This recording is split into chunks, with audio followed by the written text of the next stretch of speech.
So we're going to take a look here at Chapter 15, which deals with fiscal policy.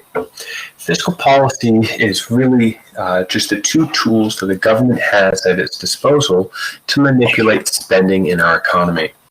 The government has the ability to either increase or decrease government spending, or decrease or increase taxes. Remember, aggregate demand is made up of four components in our economy: government spending, consumers, businesses, and foreigners. If we were to drop taxes, people have more money, and you would see that household consumption would increase, thus increasing the C component of aggregate demand. In an expansionary fiscal policy, the government is trying to get aggregate demand to grow, to get ourselves out of a recession. In this case, the government would want to either increase its spending or drop taxes. There's a negative result to this, or a trade-off, which is a budget deficit.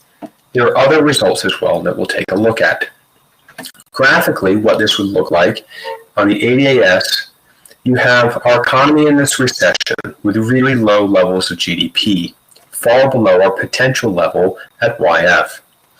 If you were to either decrease taxes or increase government spending, you would see an increase of overall spending in the economy, and aggregate demand would increase and shift to the right, thus causing prices to come up and output to come off. But again, there are trade-offs to these expansionary fiscal policies. One trade-off is that this will cause a budget deficit when the government is spending more money than is bringing in tax revenue. Another trade-off is that price levels or inflation increases. We're going to solve the problem of the high level of unemployment during the recession and a low GDP issue. However, we are going to cause these problems here and another one.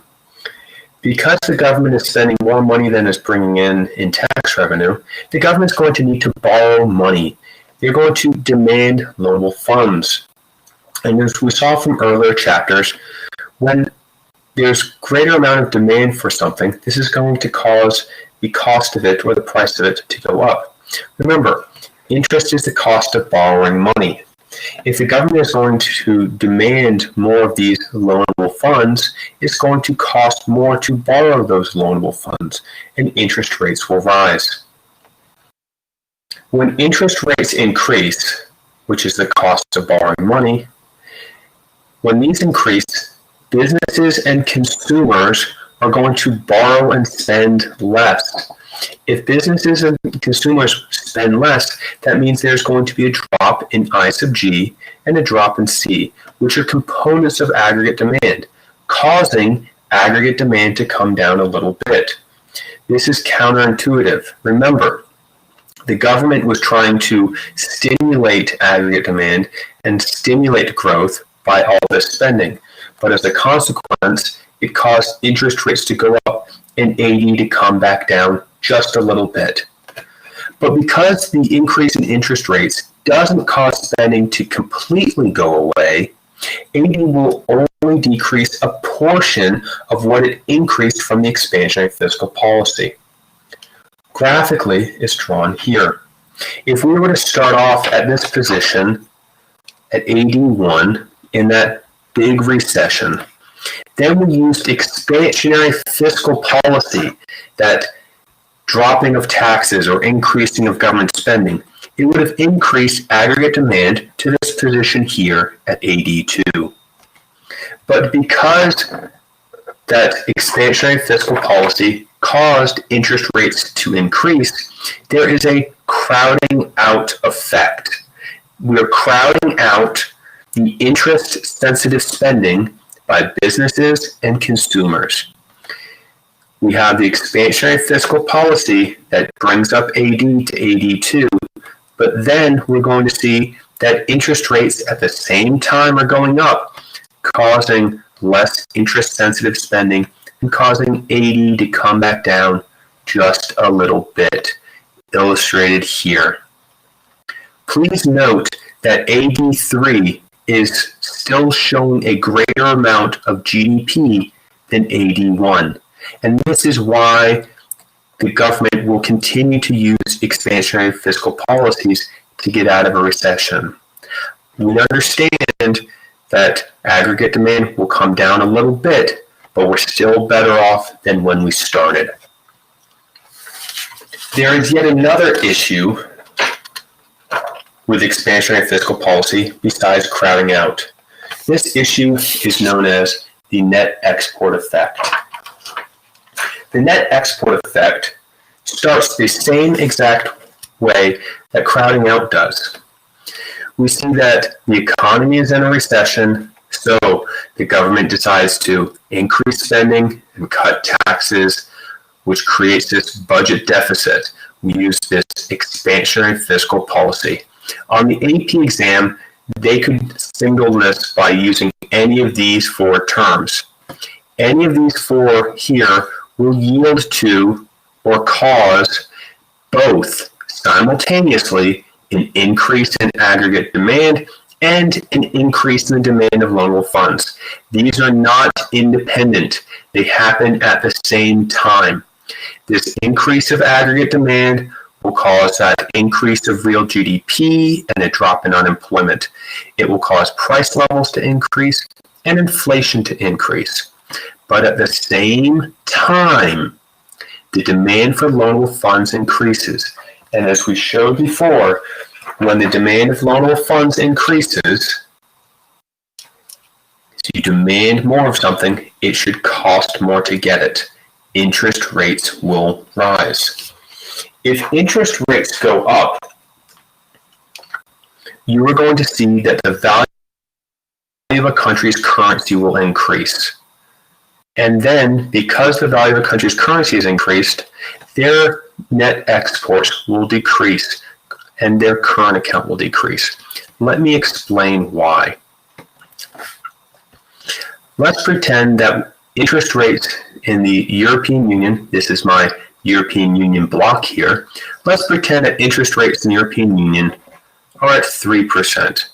But in the United States, we have these higher interest rates. Interest rates have increased at, say, 5%. We have our fancy European over here. They're fancy because they have a top hat, and they have their extra money. This extra money that the European has, they can decide what should they do with it. Should they take their extra money and invest in the European Union and get their European bonds that yield them a rate of return of 3%, or should they invest in the United States where interest rates are higher and their rate of return for their bonds are 5%? What are people going to do? They're going to try and seek that higher rate of return and invest their money in the United States with a higher interest rate. Foreign investors will seek the higher rate of return. Remember, interest rates, if you are borrowing, high interest rates are bad. But if you are the one who has the money and you are the one lending it out, then you're getting that higher rate of return. And a higher rate of return is a positive thing if you are the one lending the money. In order for this European to purchase government bonds, they're going to need to exchange their money. They will have to supply their euros and then demand our dollars. When they demand the dollar, this is going to cause the value of the dollar to appreciate or go up. Remember, you can't go into 7-Eleven with some euros and buy a Slurpee. You must exchange your money. In order to buy any foreign product, you're going to have to exchange your money and demand whatever the domestic currency is. In this case, the domestic currency is the dollar. So the demand for the dollar will go up. When the demand for the dollar increases, the dollar is going to appreciate. If the dollar appreciates, it now takes more euros to buy $1. Goods will now seem more expensive to foreigners, so they import less, meaning the U.S. exports less. Let me explain with an example. Let's say before the trade, it took €1 to get $1 to buy 1 can of Coke. But after the trading occurs, this trading over here, where the Europeans are seeking the higher rate of return, all of a sudden that seeking the higher rate of return causes the value of the dollar to appreciate. Now it takes €2 to get $1 to buy 1 can of Coke.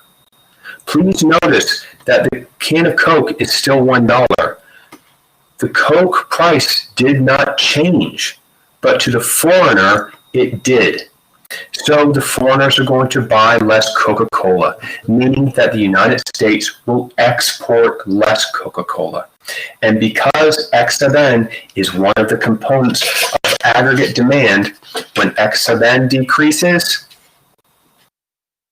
you're going to see a decrease in aggregate demand. So this explains why when interest rates go up, the value of a country's currency goes up because those foreigners are seeking that higher rate of return, and in order to invest in a country's economy to get those bonds, they have to exchange their money. They have to demand that country's currency so that they can buy those bonds that yield a higher interest rate. When they do that, the value of the country's currency appreciates.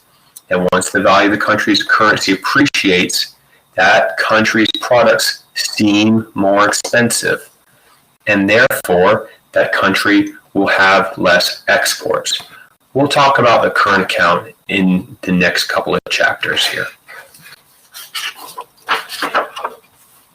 Graphically, the net export effect is identical to crowding out. They are graphically the same. Right here, where you see AD increasing and then coming back down, is the same exact for either crowding out or the net export effect. Next, we're going to talk about automatic stabilizers. Automatic stabilizers, such as the progressive income tax, will help the economy go back to equilibrium faster. Whether the economy is in a recession and needs to grow, or is in an inflationary period and needs to shrink. Progressive income tax work like the following. The higher your income, the higher percentage of income tax you pay. In a recession, wages are going to be low. Thus, tax rates are going to be lower. With lower tax rates and lower taxes, there's going to be a higher amount of consumption, which will then yield to or cause a greater amount of aggregate demand. The increase of aggregate demand will help to eliminate this recession or recessionary gap. The opposite is true in inflation. In inflation, incomes are high. With higher incomes comes higher tax rates. With higher taxes, you see a drop in consumption and a drop in aggregate demand. Both of these show the same exact cause. Sometimes you'll see the graph with straight line of AS, sometimes segmented. I want to show you both. Here, our economy is in an inflationary period where our current level of output is greater than our potential. With those high incomes due to really low unemployment rates, you'll see that prices are too high. In order to shrink that, we need to drop aggregate demand. Or over here, where we have demand pull inflation, demand is also decreasing. Government transfer payments, such as unemployment compensation, is another example of an automatic stabilizer that likes to appear on the AP exam. In a recession, GDP is low, and therefore unemployment is higher. The government will automatically transfer more money to the unemployed, thus causing an increase of government spending and increasing aggregate demand. This happens automatically. Remember, transfer payments is money exchanging hands, but no good or service is created. Transfer payments are not included in GDP, but it is a form of money being sent to individuals, and once that money gets to them, the individual can use that money to buy goods and services. In inflation, the unemployment rate is lower, yielding less government transfer payments. It is not necessary for the government to spend as much money because more and more people have jobs. So, in conclusion, in a recession, you're going to have lower tax rates and higher amounts of government spending. This is going to cause a budget deficit, and this is going to happen automatically. We do not need congressional approval for this. In inflationary periods, because of the progressive income taxes, you're going to have higher tax rates. You're going to have lower government transfer payments of unemployment compensation during inflation. This would then lead to a budget surplus automatically without government having to intervene. We've talked a lot about recessionary periods and how to get out of a recession. However, the government may be interested in getting ourselves out of an inflationary period. If that's the case, they would enact a contractionary fiscal policy. A contractionary fiscal policy is literally just the opposite of the expansionary fiscal policy. You have a drop in government spending, increase in taxes, a budget surplus, which would drop aggregate demand, and at the same time decrease the demand of loanable funds. You would see a drop in interest rates, which would increase interest-sensitive spending and increase aggregate demand. It would drop the value of a country's currency and increase exports, causing aggregate demand to increase. Lastly, for this chapter, we look at supply-side policies. Supply-side policies is what the government can do to try to influence aggregate supply. One of these examples is investment tax credits. Investment tax credits is when the government will try to incentivize businesses to purchase more capital by lowering their taxes. If we were to see that businesses purchase more capital, thus I sub G going up, that would increase aggregate demand in their business spending. But because we have more capital, we have the ability to produce more now and the ability to produce more in the future. So AS, LRAS, and AD would all increase. Graphically, it would look something along these lines here. You'll notice that the equilibrium positioning is further to the right, thus increasing output, but price levels are remaining the same. This is a conclusion of chapter 15. Hope you guys learned something.